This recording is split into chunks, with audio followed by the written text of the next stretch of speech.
morning to one and all. Today we are going to see John Donne's The Canonization.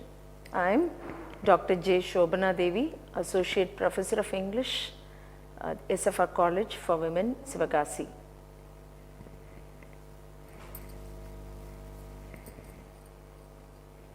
John Donne, his life period was between 1572 and 1631, was a prominent English poet, cleric, and one of the leading figures of the metaphysical poets.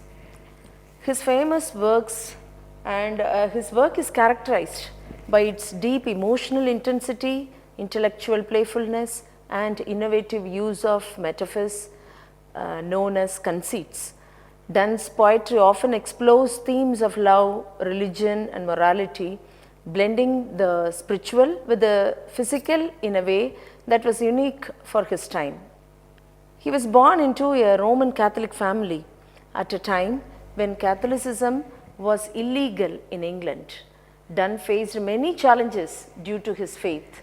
He was educated at Oxford and Cambridge but did not receive any degree because he refused to take the oath of supremacy which was required for graduation. He later studied law in Lincoln's Inn. His literary career, John Donne's literary output can be divided into two main periods: his early secular poetry and his later religious writings. His early works include songs and sonnets where he wrote passionately about love, and elegies which were often more erotic and satirical.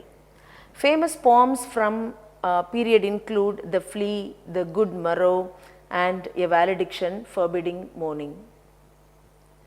After an unrestrained early life, which included a secret marriage to Annie More and subsequent imprisonment by his father, Donne gradually shifted his focus to more spiritual matters. His later works include the Holy Sonnets, which are deeply religious and introspective, reflecting his struggles with faith and redemption. Notable works from this period include Death Be Not Proud and Batter My Heart, 3% God.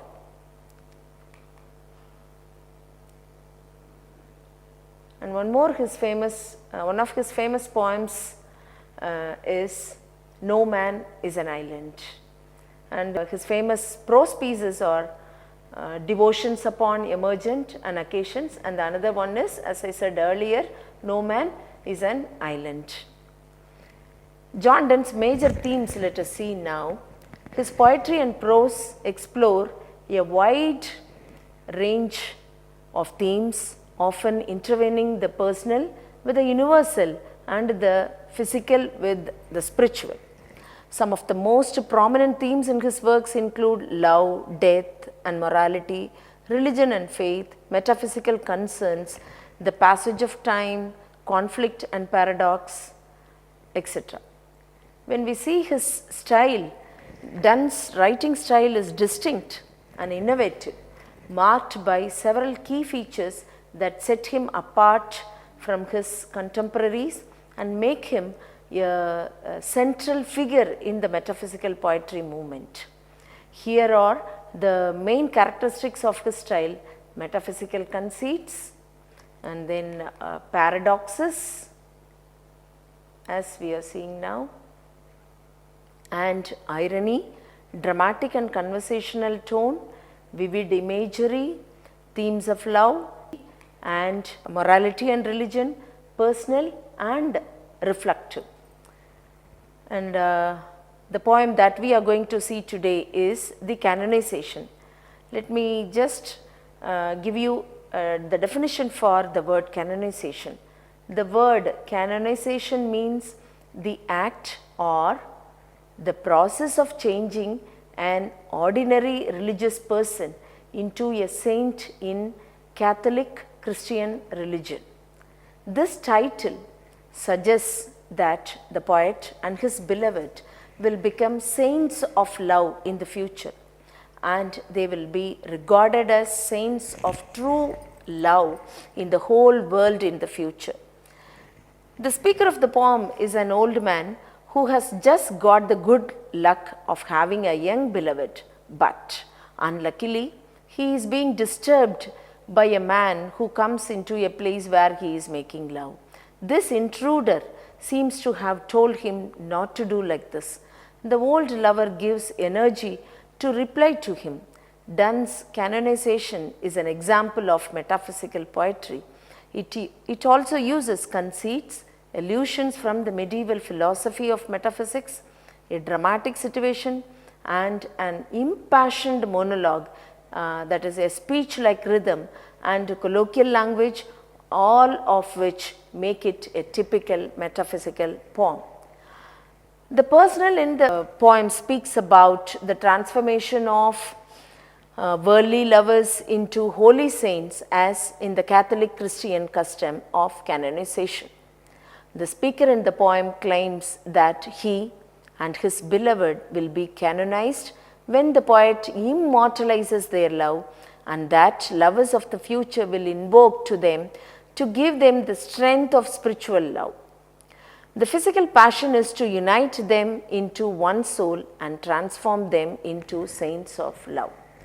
The poem takes the form of a drama where the speaker is speaking back with angry arguments against a third person who seems to have told him not to indulge in such love affair in old age. The speaker argues with the intruding stranger so as to justify his metaphysical logic of love. As the argument develops, the comparison of the relation between lovers develops with the other metaphors of myth, religion, and so on. The speaker equates worldly human love with the aesthetic life of worldly saints. Canonization links together disharmonious images. As the argument proceeds, the comparison of the relation between lovers move from the register of trade and myth to a climax where true lovers are equated with canonized saints. Fusion of emotions and intellect is another important features of the poem. The fusion is observed in the comparison of the lovers to the mysterious phoenix and the divine saints. The poet is both sensuous and realistic in his treatment of love.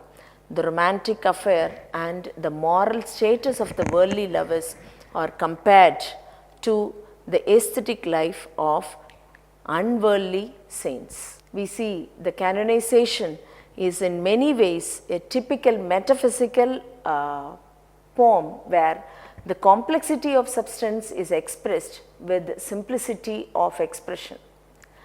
The general argument and its development are clear, like its dramatic situations. The allusions are sometimes too forced, but that is a part of such poetry. Thank you.